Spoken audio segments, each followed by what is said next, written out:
He wakes up at 4:30 a.m., dresses in layers, stuffs himself in a coverall, and zips it up like an overstuffed suitcase.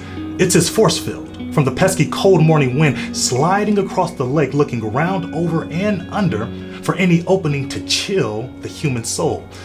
Suited in the appropriate attire, he walks to the shed to gather his fishing rod, lawn chair, and his trusted tackle box crammed with extra line and hooks, bobbers and swivels, a knife, artificial bait, and a host of other battle tools.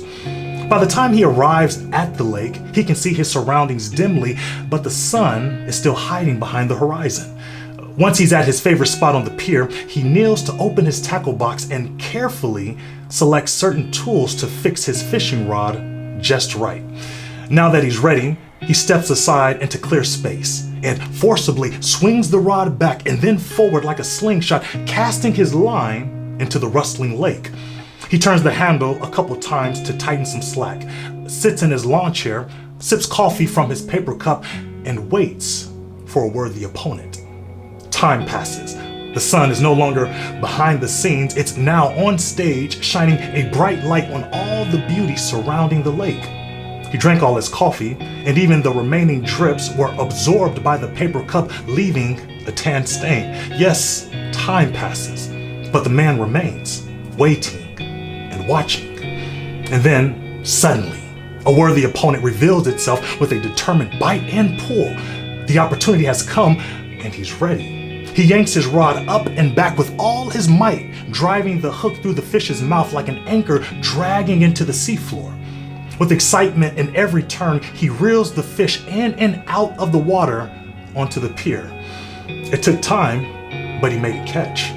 He had to wait, but he received what he came for. With preparation, patience, and readiness, the man experienced his intangible hope become an actual fish dinner. Fishing is similar to waiting on the Lord. When it comes to waiting, our success depends on who we are waiting on, knowing what we are waiting for, and staying ready for its arrival. The psalmist says, "I wait for the Lord," and I think it's wise to do so always. You know, sometimes we wait on God to do something, and when it doesn't happen how we hoped, we stop waiting. But the psalmist knows the Lord's response is powerful enough to effect change for the better whenever and however it comes, even after his deadlines have passed. So he waits. In what lake have you cast your hope? Can you name what or who you are waiting on to respond to your call for help? Not only does the psalmist know who he's waiting on, he's clear on what he's waiting for. He needs the Lord's redemption, a forgiving response from God assuring him he's safe. The reason he expects help from the Lord is the Lord has already given him a promise. I got you. This is not a specific word for a specific matter. It's a specific word for all matters. I got you when it's going well and when you want to give up. I got you when you are healthy and when you are too weak to utter a word. I got you when you are on the up and up and when you are in need of redemption. The psalmist knows who he's looking at to bring to him the forgiveness he's waiting for, and he's ready for its arrival.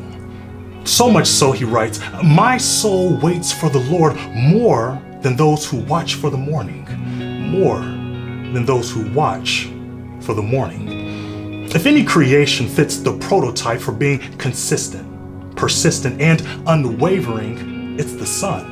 It's always coming through, and whoever prepares for its arrival is never left ashamed. This is how the psalmist feels about God. God is consistent in response. God is faithful to forgive. So the psalmist stays ready in anticipation of an answer. Anticipation gives us the focus and power to stay ready. Anticipation of a catch is why the fisherman sits for hours on a lonely pier waiting and watching. Anticipation of getting game time is why the student athlete works every day to improve her game. And anticipation of redemption is why the psalmist stays ready to hear from the Lord.